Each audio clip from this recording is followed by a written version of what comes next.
had been to Nashville back and forth a few times throughout my late teens and early 20s, but I was kind of flirting with it. I wasn't serious about it really. I would just go to like these NSAI events and stuff, and it was fun, but I wasn't dedicated yet.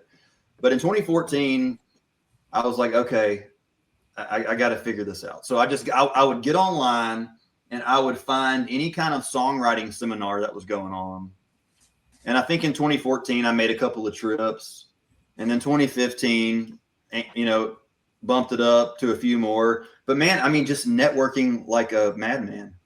I mean, honestly, just like networking and how I got my publishing deal in 2018.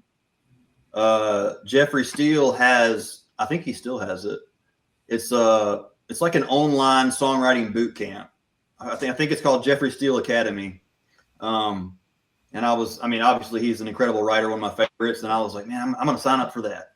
So I did, and got to know his daughter, Casey, who works at Three Ring Circus, his publishing company, and kind of got to know Jeff a little bit. And I mean, honestly, it evolved pretty naturally. Like it was just he kind of dug what I was doing. And during that time, I wrote Hallelujahville with Tom Douglas and another guy, Brett Taylor, and it was on hold. And then Jeff was kind of like, all right, man, let's see if we can work something out. So we worked out a deal, and I mean, it was very fair. He's a songwriter, and he knows how hard it is and how you can get screwed.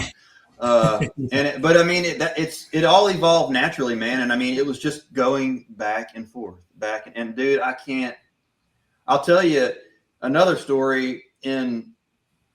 Right before we wrote Hallelujahville, this was 2017, I think, 2016 maybe.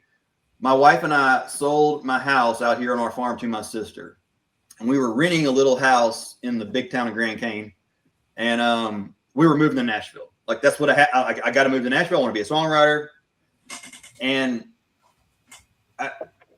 I would talk to Tom Douglas about it a lot. He was a big mentor, and he convinced me not to move.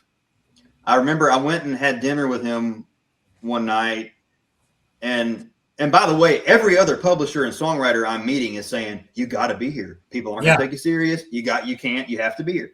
And he said, I never will forget it. He looked at me and he said, Blake, he's like, I know what I'm telling you is the opposite of what everybody else is saying, but I think the biggest mistake you could ever make would be to uproot your family and move to Nashville. He said, you're going to lose your edge.